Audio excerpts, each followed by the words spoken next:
All right, welcome to The Explainer. Today, we are diving into a really detailed document from an author named Jonathan. And in it, he lays out a pretty specific argument about the Israeli political party Likud, what he says are its origins, and, what that means for us today. We're going to walk through his research piece by piece. Okay, let's just jump right in with a central claim from Jonathan's research. This one sentence, it's really the key that unlocks his entire analysis. It tells you right away just how seriously he's taking this subject. So to really get a handle on his argument, we're going to break it down into 6 key parts, following the exact roadmap he lays out. We'll kick things off with his main thesis. Then we'll trace how Likud was formed and the ideology at its core. After that, we'll look at the paramilitary groups he links it to, a really surprising connection he makes to modern finance, and finally, a warning he has for us right now. All right, so first up, let's get crystal clear on the central claim that's really at the heart of Jonathan's entire document. He basically argues that this group, in its current political form, poses what he calls a huge threat to American national sovereignty. And really, this is the foundation for everything else he's about to build on. Okay, so next we're going to rewind a bit and get into the history. Let's take a look at how Jonathan's research lays out the actual formation of the Likud party. So the name itself, Likud, it actually means consolidation. And Jonathan makes a point of this, saying it's a nod to how it brought all these different right-wing political groups together under one roof, starting out as a coalition.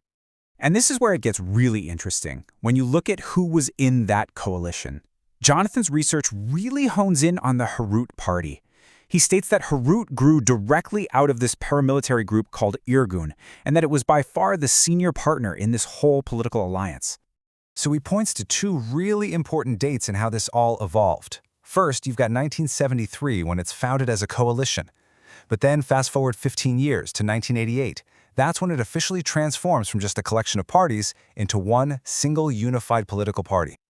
Okay, so to really understand the DNA of the groups that came together to form Likud, Jonathan says you have to go back even further, back to one specific founder and a single core idea. And that core idea, he identifies it as something called revisionist Zionism. According to his document, this whole way of thinking, which was developed by a man named Vladimir Zeev Jabotinsky, well, it basically laid the ideological groundwork for the organizations we're about to get into. All right, so next up, the document gets into the real specifics. Which paramilitary organizations does Jonathan claim actually grew out of this ideology? Well, he kicks this section off by showing how these groups were seen by some official government bodies. He actually cites a U.S. Department of Justice document that he claims used this exact term for them. And then he draws this really sharp line in the sand between 2 key groups. On one side, you have Argan, which he describes as having this offensive terrorist strategy. But on the other side, you have Haganah. He notes that their initial job was to work with British forces, and they would later become the Israeli Defense Forces, the IDF. He presents this as a critical distinction, right? Because he's tracing Likud's main partner, Herut, directly back to the Argan lineage.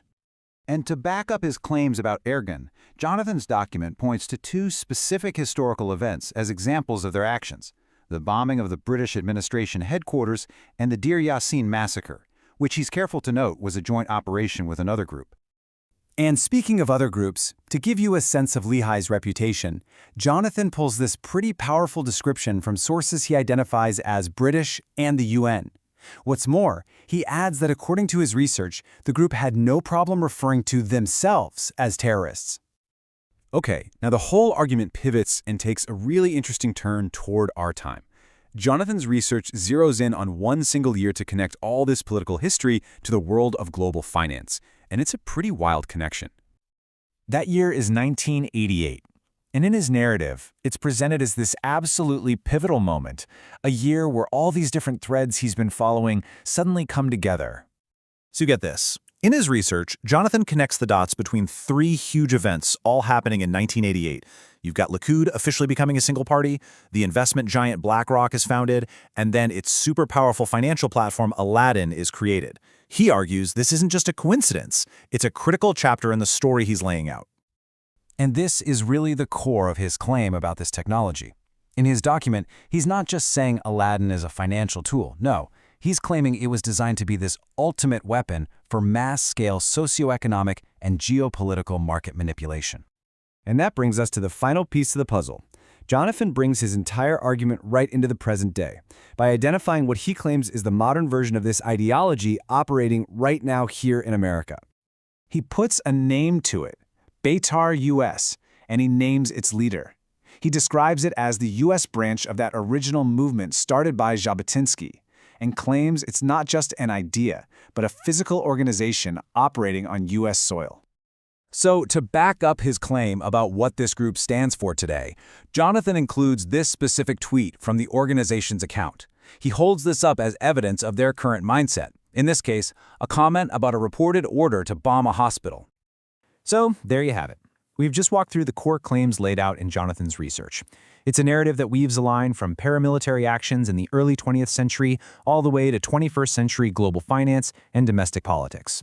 And it leaves us with a final thought about the very nature of his argument and how something like a threat can be defined and perceived in our incredibly complex world today.